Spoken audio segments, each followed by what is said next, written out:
This is a relay project. Real Talk starts right now. Here's Ryan Jespersen.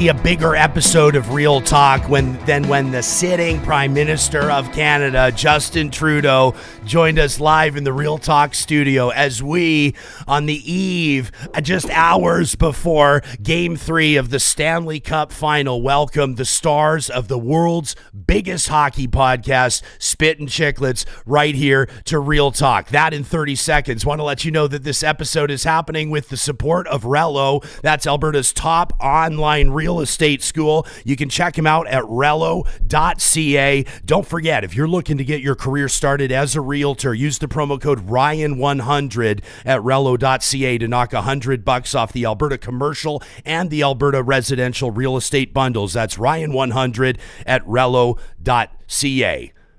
Hello. As we say hello to Ryan Whitney, to Mike Grinnell, to Paul BizNasty, Bissonnette, and to Rear Admiral, stars of Spittin Chiclets. Welcome to the studio, Warthog. boys. What a studio. You go from Trudeau to the Warthog. That's quite the downgrade. Or upgrade, actually. Yeah, well, I think you guys might be more popular in Alberta, so there you got that going Definitely. for you. Hey, listen, stoked to have you guys here, obviously. Stoked to have you using our studio as you guys are recording some incredible interviews, including with one of the all-time greats. We'll talk about your chat with Moose in just a second. But, Whit, this has got to be a pretty interesting experience for you coming back to Edmonton, man. You logged some hard miles on that blue line back in the day. The decade of darkness. I was a big part of that. I was a big part of some of those teams. And I always kind of said, though, that the fan base was that good, even when the team was that bad, that I couldn't imagine being on a really good Oilers team and what this city would do and how they would kind of support their team throughout the playoffs. And then we got the experience of the Western Conference Finals. We came to Game 3. McDavid scored first minute in. They ended up losing and getting swept. And I said, I can't even imagine a cup final. So it happened 2 years later. We're back. Get to experience the excitement this afternoon at the Moss Pit, at the Ice House. We're going to be ripping it up. And just the vibe in the city and what's going on, even this morning of Game 3, you can tell the people are in jerseys everywhere. It was just... It's been incredible to be back and actually see a fan base that gets to root for such a winning team now. It's a fan base that's pretty hardcore. It's a fan base that can go a little bit over the top. I wanted to ask all you guys about, as you call him, McDusty. I love it. But what did you guys make of this situation the other day? You got the world's greatest hockey player and his fiance out making a beer run, and you got people like sitting on his car bumper, crowding around him, no security anywhere to be seen. Is Edmonton a little bit different, or would that be McDavid in New York City as well? No, that would not be McDavid in New York City. I guess maybe like only Canada that might happen. I think the biggest issue though is somebody at the Oilers needs to go get McDavid his beers. That guy, he's too good, too famous, too rich to be going on his own beer runs. I respect him doing it, but he needs a locker room attendant to go grab him his beers so that these people don't hound him and his fiance getting into the car. The only thing that would have been better is if he was carrying Pink Whitney and Big Deal Brews. That would have right? been big time. That would have been the better photo op for you guys. What's it like when the whole crew gets together out on the road? Like this is typically you guys are checking in on Zoom. Maybe you're in New York with TNT or doing whatever you're doing. Yeah. You might be in Boston. You guys are all over the place. What's it like when the gang gets together? It's awesome. Like we got a big crew now. Like originally it was just like 4 or 5 of us who would go on the road. Now we got Pasha, memes. We have Fish.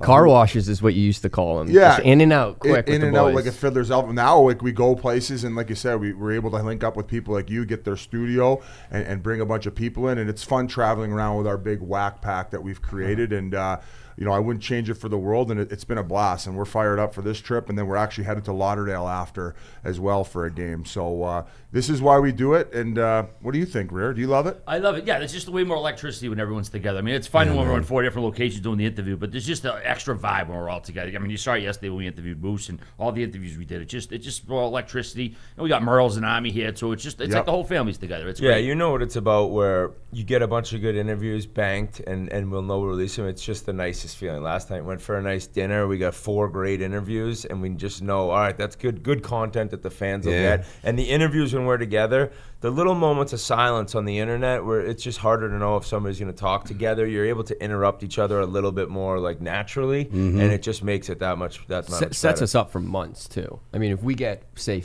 8-9 interviews, that's 8-9 weeks of podcasts, you know what I mean, while we're here. So it's a massive help for our I brand. personally like getting an interview mode too, where Yeah. you're just sitting down with these guys and getting the stories like one after another, so you get in a really good rhythm and cadence. And like RA said, when you're live, it's just you have that electricity without the delays as well. So You know what I loved, right when you guys are getting ready to talk to Mark Messier last night, and what an interview it was, and obviously you guys will let the fans know when that one's going to drop. But you said something to me, RA, that I thought was really cool. Ahead of the interview, I go, this has got to be what for you guys, like a top 5, a top 10 all-time interview. You go, we'll see.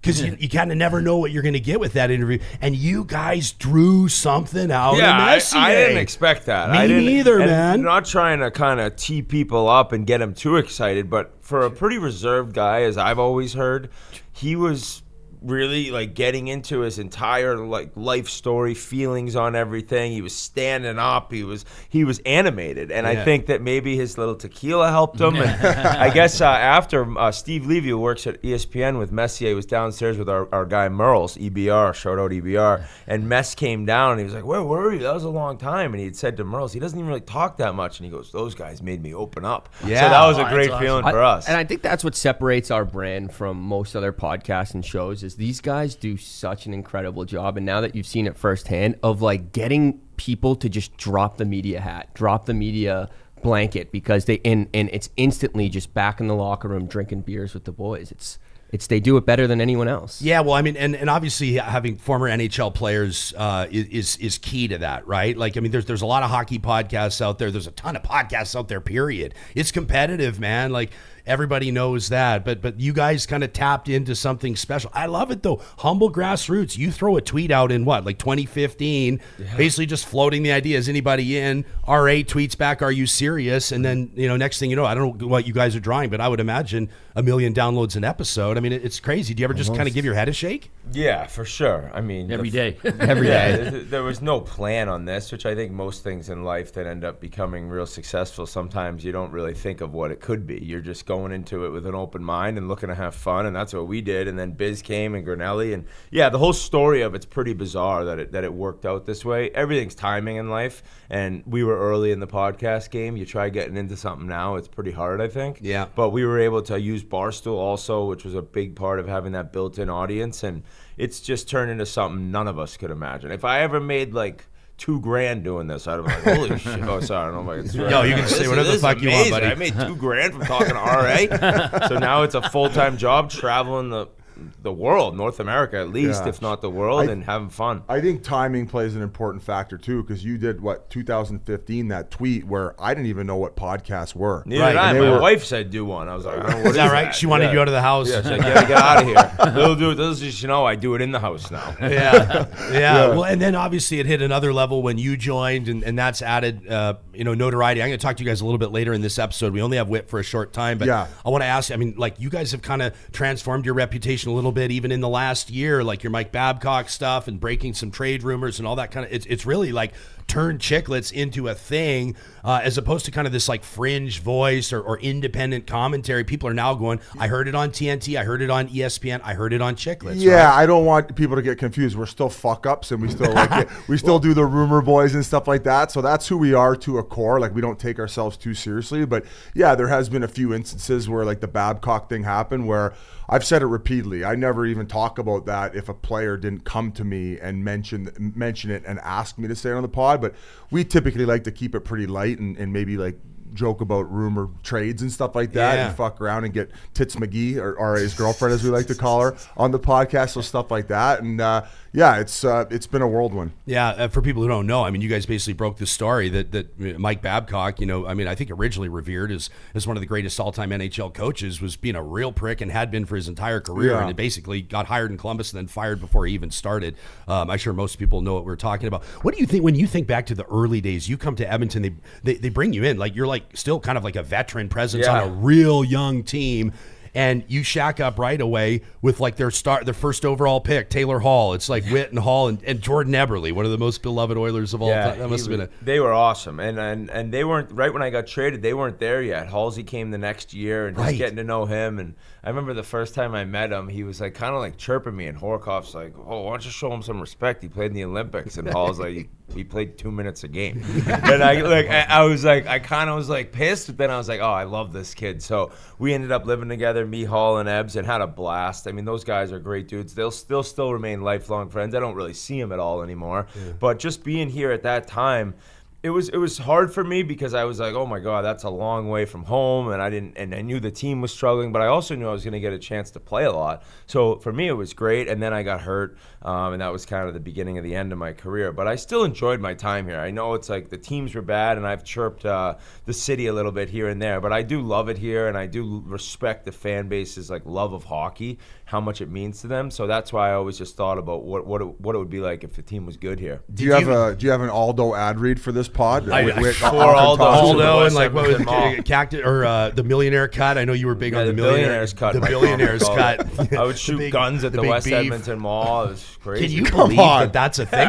Dude, there's a shooting range there that like anyone can show up and just blast off rounds. I was ripping AK-47s. Come on. No, I'm serious. We are in Siberia this afternoon. Yeah, it's like just south of Siberia. So, but did you manage to squeak those guys in just before the protein shake era? Like, were those guys still? Yeah, they were focused, and they've played a long time because of like their dedication to the game. But they were old school, younger guys a little bit. They loved having their beers on their nights off and having a good time. And it was hard though because they were the two most famous guys like in the city, the young studs on the team. So they'd go out and just get hounded by fans. But I think being young, you don't really care. Where I was like, all right, I'm 30 and these guys are 20. Like I think I'm a little old to be hanging out with them, but I didn't really care at all. Yeah. Hey, let me ask you this before you have to go, and we're talking to you guys, hours before the Oilers host the Panthers for Game 3, down 2-0 in the series. Obviously, Leon's up. I mean, they can talk to him at the beginning of July. I'm sure they're probably, I don't know if they're talking to him already. He'll go into a UFA year, Connor the year after. How important? Boston. I mean, everybody's saying Draisaitl, but Boston. Nobody in Edmonton's saying that. But so is Boston. But like, I shouldn't even be talking like this. But like, is a trip to the finals enough to convince Leon to stay, which will convince Connor to stay, or how important is a cup this year? That's a great question. I think getting to the finals and realizing that if they can't get this done, which I don't want to really even think about that yet, but yeah, me neither. To be able to get there, like, all right, even if we don't win, a lot of teams get there once and have to lose, even those Oilers teams, and to realize what it actually takes to win. I think getting there, it all comes down though to what Leon thinks about being here for the next 8 years of his life, right? Like the success of the team might not even matter if he's like, I don't know if I want to be here. I would imagine he likes it here. Him and Connor are close. They have a great team, so why go anywhere? But you just, without knowing a guy personally, I would have no idea. I just hope he stays because then McDavid will stay, and then you're getting a cup here at some point. Yeah, wait, you got to roll, man. All right, sorry, I got another show. But we appreciate you doing this. That's Ryan Whitney. Nobody works harder than these guys. You got it, brother. More with BizNasty, with Grinnell, and with RA in just a quick second. This episode of Real Talk is happening with the support of Kubi Renewable Energy. It's Alberta's and Western Canada's busiest solar installer. You can check them out online at kubienergy.ca. That's where you can get a free quote and check out more on the career opportunities that are available. They're looking to hire their new locations in Lethbridge and Calgary. Beautiful shop down there. They're headquartered proudly out of Edmonton. They're in Kamloops as well. They're young, they're growing, they keep the pace fast, and they keep the beer cold. At Kubi Energy, that's kubienergy.ca. If you're looking to get your life organized, you want to get that clutter out of the way, and you're looking for a custom closet or storage solution, nobody does it better than California Closets. The consultation with them is always free. You can book that at californiaclosets.ca. You probably have heard what they can do for walk-in closets. You've probably seen what they can do for entertainment centers. But what about their garage storage systems? If you want to impress everybody with a garage that you want to hang out in, make sure you get talking to the team at California Closets. Now endorsed by Stuart Skinner. Yeah, that's right. He's got his own Cali Closets at home now. How about that ad they're running during the Stanley Cup Finals with Stu? Unbelievable work there. Just killer.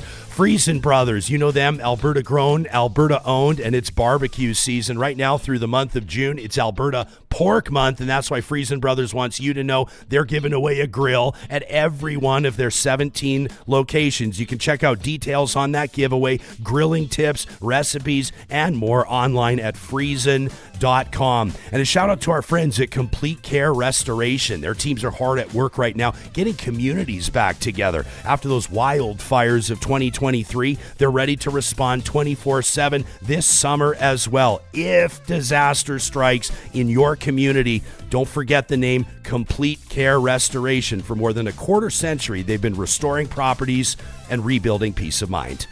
We're hanging out with the stars of Wow, I Spittin' can't even do Chiclets. one. Boys! I can't do one ad read in a row. This guy's give just me a humming break, them out. dude.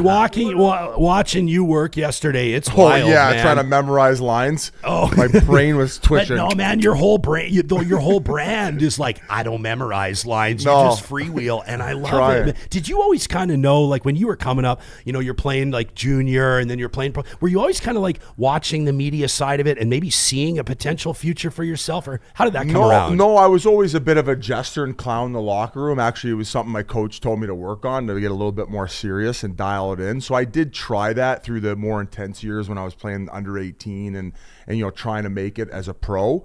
But especially once I got moved to fourth line left wing, that's kind of when I was really in a fighter. That's when I was really being the jester in the locker room. But it wasn't until Scotty Upshaw, who played here for a hot minute. Of course, yeah. He kept talking, get on Twitter. And I was like, And I was always negative towards Twitter because I remember Charles Barkley talked about it. He's like, that Twitter's stupid. Like, I'm not doing Twitter, and I was like, yeah, he's right, And then sure enough, I eventually hopped on, and then the media side just kind of took on a mind of its own.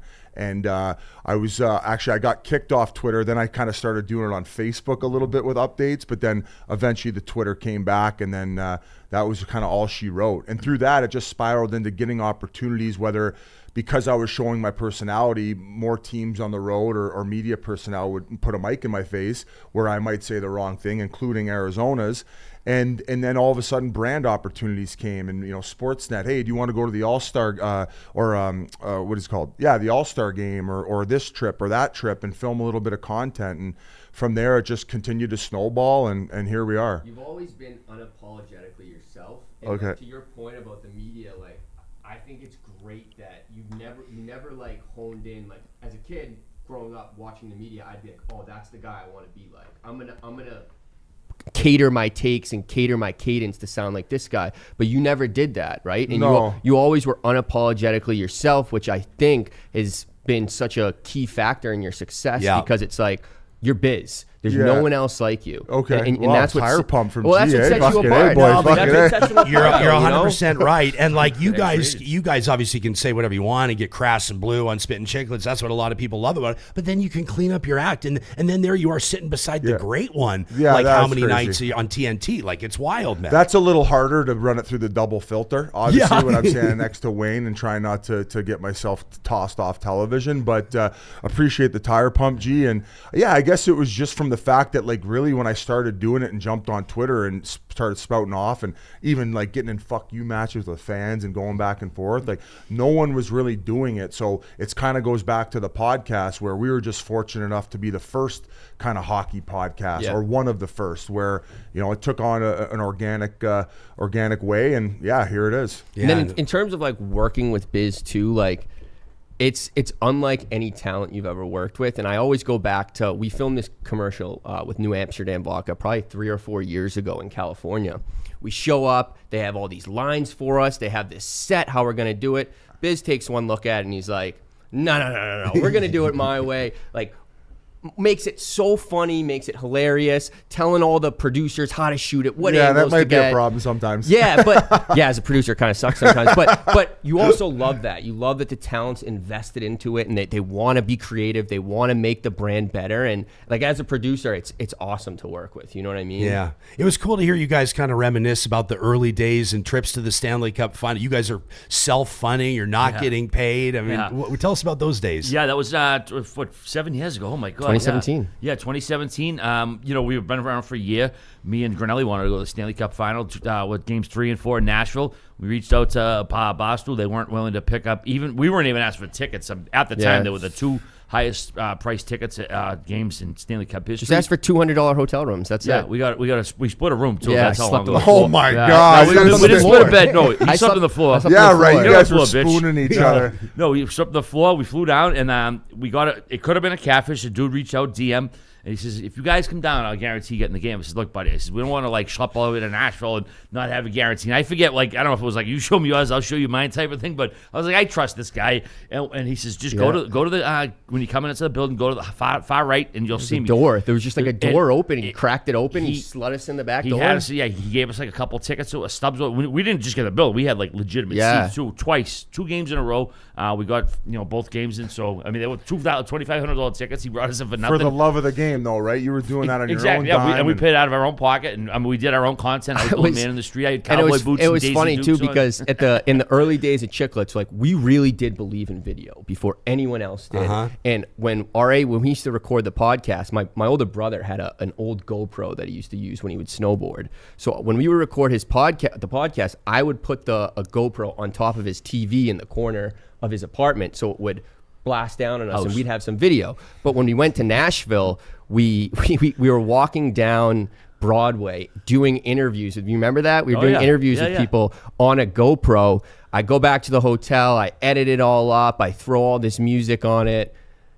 The music was DMC'd two days later. I copyrights everything. Basically, the whole trip was not worthless, but all the content we got deleted, gone forever. Learning experience. Tough lessons, man. Yeah. But it was fun ripping down Broadway, doing the man on the street stuff. That was 8 years ago. And that was before Whit had even joined, correct? No. Whit was on. It was because Whit and RA started it, and then it was just Whit one weekend for the Stanley Cup was I can't go. If you guys want to go, you can pitch it to Barstool. We pitch it to Barstool. No Whit, they're probably not going to say yes.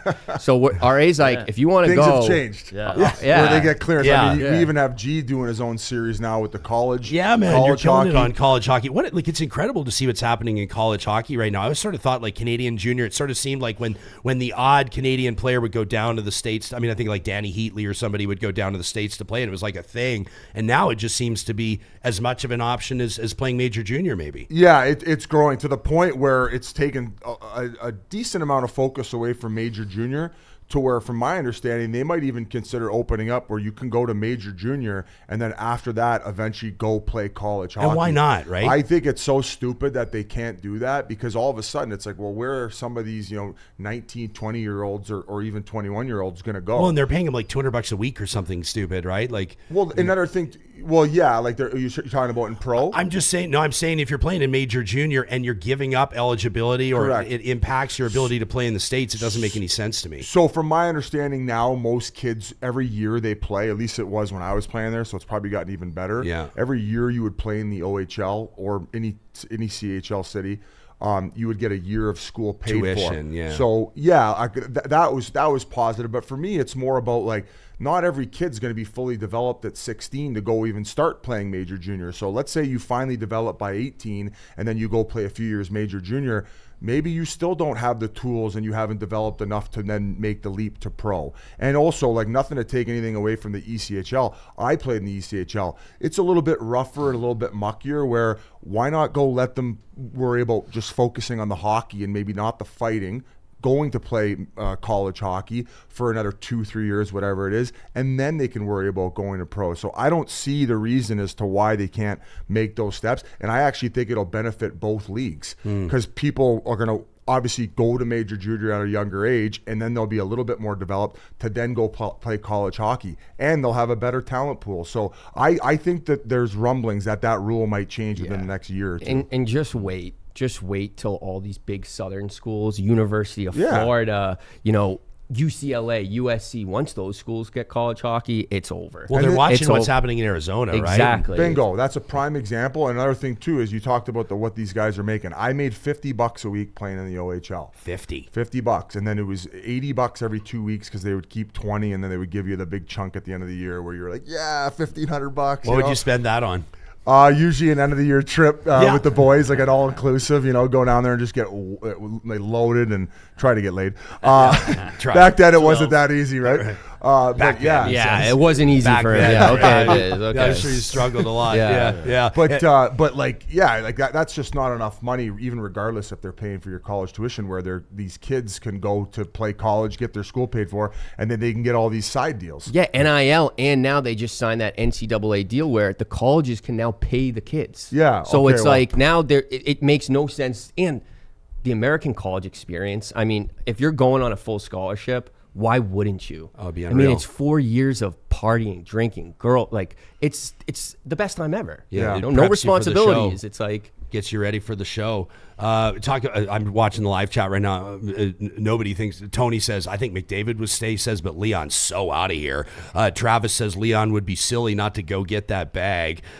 Tracy says, why would anyone leave a team that made it to the finals unless they go to a team that won the cup? I don't know. And then Travis says the only way I see keeping both of them is to cut them in on ownership. No way Cates is doing it. If Gratz doesn't have ownership, I don't think Connor's getting ownership. We've not in the talked CBA, you about can't, that. right? I don't think you can. No, it's not good. But like, what do you think that? I mean, a team like Boston. I think if there's they get high expectations, obviously always, but big transition when you lose like Krejci and obviously you lose Patrice Bergeron, one of the all-time greats, and the team's getting older. Is there real buzz there of putting Pasternak and Leon together? Don't you think Leon Draisaitl's sitting there thinking, wow, that team in Boston lost their two centers and they still had 109 points last season and still made a playoff run? You don't think he's thinking that? They got some dough. David Pasternak came on Chiclets, said he would love for Leon Draisaitl to play with them. And I personally think if they get swept, I don't think he's coming back. Where do you think Olmark's going? New Jersey. I Some think people New said Jersey. Carolina. Carolina for Natchez would be nice. New Jersey. The biggest thing about the Olmark thing is he has a 16-team no-trade list. He's going to decide, like, people keep throwing Ottawa out there. He's not going to Ottawa. Why would he go to Ottawa? He has a 16-team no-trade list. Right. If he doesn't have them on there, then with that though, I think he's currently going into the last year of his deal. Yes. So the minute July 1st hit, like a swap and trade, where if maybe a team like Ottawa might not be a place he's willing to go, but if they're saying we're going to extend you for 8 years times 8 as our guy, that's when, especially with the goalie market's a little fickle now. It seems like most teams are going to that 2 goalie. Ottawa's got to get that figured out, though. I mean, they need to. No doubt. But like, what would it have to cost to then get Allmark there? And would he even be willing to go? Yeah. What do you make of the rumble? I think I heard it on your show. Some people are talking about Brady Tkachuk is on the market. That's rumor. Second, So right? going back to the start, boys. that's rumor boy bullshit. But if it ends up happening, we look like geniuses. Well, see, you do look like geniuses. Just throw it at the wall, see what happens. But he's on I'm my still fantasy standing team. by that one, too. I've united the Tkachuks on my fantasy team, so I got to know what's going on here. I have a vested interest in all this, So I think what we've seen for the growth of the game, having a guy like Matthew Tkachuk in the mix and being interviewed on ESPN and TNT, huge. The Brady needs to be involved in playoff hockey. It's how he's built. It's what his pedigree is. So I feel like his career is being wasted there if they're unable to figure it out, at least in the next few years. Like next year's got to be playoffs or bust. This year, I think everybody was hoping to see that leap from Ottawa, and it was a major letdown. And that's probably why you're talking about goaltending with them. I think that was probably their biggest weakness. But going back to the Leon and McDavid thing, I would just say, like, it's hard to build a team to get to the Stanley Cup Finals. I would be surprised if they've invested this much time and energy and then ended up moving on. I just, unless they maybe delivered a Stanley Cup where they felt like they'd finally delivered the city what it deserves, and it's kind of like, hey, my job is done here. I don't understand why you would build this type of team and the close-knit group that they have, and then all of a sudden not accomplish their ultimate goal and then move on. That just. What do you think? I want to know what you think. What do I think about what Ottawa's going to do? Where Brady Tkachuk's going to go? What Edmonton's going to do? I got opinions on all of it. I honestly think that this Stanley Cup Finals is huge. I think I don't think it's going to happen. I almost don't want to say it out loud, but like if the Oilers did get swept, I think that's one thing. Yeah. I don't think that's going to happen, though. Me either. I don't think it's going to happen. I mean, if the Oilers take this to 6 or 7, if the Oilers win, I think he's staying. I think that they throw a huge bag at him. They can offer him more term than any other team. So then I think he stays. If he stays, I think Connor stays. But like, I don't know, man, Gretzky got traded. So, this is a city that as well. I mean, how crazy when you guys are talking to Mark Messier yesterday, and people hear that interview when you release it. But like, I never heard the story of where he was when he heard that Wayne got traded. But like, that changed his whole hockey career, right? Yeah. So I don't know, man. It's wild. It is. You're obviously, tied, in varying degrees in people's perception, for sure, obviously, to the Arizona Coyotes and a big move to Utah. And I don't know. I always think it's cool when a new city welcomes a franchise. It's not guaranteed to succeed. It does suck to see hockey leave the desert. Maybe it's temporary, but you've got a bunch of friends and people that you're connected to and a lot of history there. Oh, yeah. How are you wrapping your mind around it, and what are you thinking about it? I'm confident the team will come back. I think that given the ownership situation, things were getting very sour, and I think there was a lot of trust lost throughout that process. So I think that they probably expected it.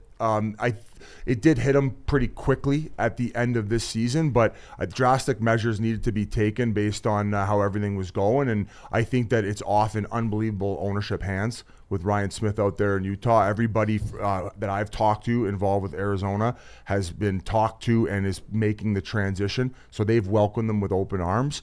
But yeah, like I said, I'm optimistic that they will eventually get a team with great ownership, and the people who were there before will end up getting jobs if they want to, and everything will be restored the way it should be. Yeah, I sure hope to see it succeed. That owner, he seems impressive from what I've seen Big of him. time. Yeah. He's the man. He's really young to, guy, super successful, obviously doing a ton. It kind of drives me crazy though, how they're doing that sort of Cleveland Browns thing where they're gonna keep the Arizona, all those records will remain if they start another franchise there, but they're gonna start anew with this whole. It's like these guys played for those teams. That's all history. Hockey historian here. You can't he just throw it away. Remember when the Cleveland Browns when they left for Baltimore, they became the Baltimore Ravens, and then the city was apoplectic. The NFL promised them a new city, a new team. They got a new Cleveland Browns, and they started these whole new records, but the whole history was in Baltimore, and you're just asking people to forget history. I don't get it, man. It's like, man, what about the mind bender for original Winnipeg Jets fans? There you go. Then exactly, the Coyotes, yeah. but then they got Jets, but then they weren't the real Jets. Yeah, and, it was I don't know, kind of an interesting it situation. gets a little convoluted, but yeah, I just don't I don't get just forsaking an entire franchise's history just because some owner couldn't find a new plot of land to build an arena. While you're still in front of your mic, RA, before we wrap, how's the love life? Oh, Jesus Christ, you are back like that. That's what everybody's all stopped by Edmonton for. wants to know. That's what the chat's This is asking. what Edmonton, Alberta wants to know. Non-existent right now. Hopefully Edmonton will change that. I enjoyed some of your lovely margaritas in the city last night. That's why I got my shades on. Not trying to be an asshole, but yeah, hopefully the romantic life kicks up on my 5 nights in Edmonton. Any DMs you're getting there? Or yeah, any we'll comments probably in get the a chat? few. Yeah, we can pass those along. Canadian Ice House, be there. you guys said I'm not on Canadian Ice Raya. I'm not House. on Bumble. I'm not on Tinder. I'm not on Grindr. I'm not on any of those things. I'm just out and about messing around. I don't know what any of them even do. Not an app guy, all I right? probably just got canceled. Yeah, there you go. Well, fellas, The way to this his is, heart, ladies, is to bring him a nicely rolled joint. Yeah. That's the way to his heart. Yeah. Yeah, I Before you- saw that. I saw your eyes light up with Is that the what Joy you guys were Botanicals smoking with yesterday. Trudeau? That's what we were. Yeah, that's what we were getting into. I tried yeah. to smoke with Trudeau, but he surrounds himself with too many people, so it couldn't Okay. happen. All right. Well, Before these guys get out of here, look at this beauty photo last night. Just incredible. Wow, look at that. amazing. The How good- Messiah, hey, all the boys. look at Mess, boys. Why Dude, do he I looks look like he could still play. What is he, 63? 63, he 6 said. days a week? jacked. He's in He was the great. He gym. was so good last night. It was What so a fun. machine. Yeah. What was one thing that jumped out at each of you guys from the Messier interview?